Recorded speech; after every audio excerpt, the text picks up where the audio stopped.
আমি সার্কেল স্যারের সাথে করে যে অস্ত্রটি গুলি করেছে সেই অস্ত্র পাইছি, দোলালা বন্দুক পাইছি বাবা।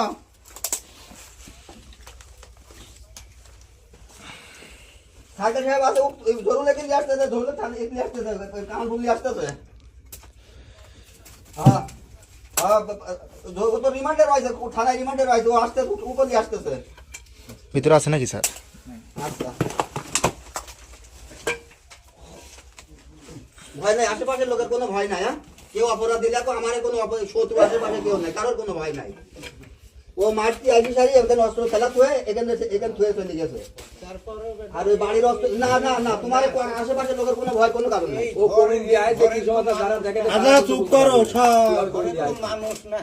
সব আমাদের কিছু করার নাই। মানুষের জন্য এখানে এটা আমাদের এসপি স্যার ওই পর্যন্ত মানুষ দেখেছে হাতে। আমরা ইট ভাটা থেকে যে উদ্ধার করছে, উনি তো ইট ভাটায় যায় না। না না তার মানে ওইটা দিয়ে ভয় নাই, করে তোমার কোনো ভয় নাই। ওইটাই আমরা এটাই খুঁজতেছিলাম।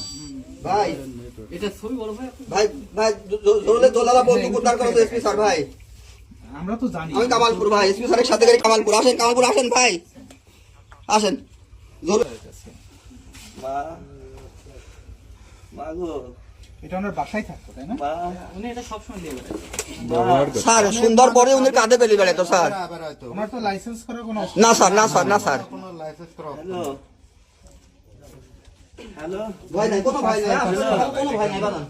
পার্টস বাই পার্টস করা। আমার মন আমার মন সাথে মিলে কারো কোনো কিছু যাইছে, আমি এসপি স্যারের সাথে করে যাইছে। এটা এটাও খোলা যায় মনে হয়। খুললাম। খুললো স্যার, খুললো। এবং এটা পুরো দেখা।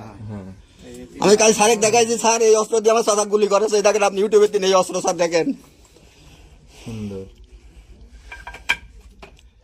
এগুলো দামি অস্ত্র তো। 4 লক্ষ টাকা দিয়ে বলে কিনেছিল। গল্প করে কয় কামালপুর লোক কেউ সামনে দাঁড়াতে পারবি না। বলে কি বংশ লোক আমি ভাই, এটার নাম হচ্ছে 2 লাখ। এটা এগুলো এখন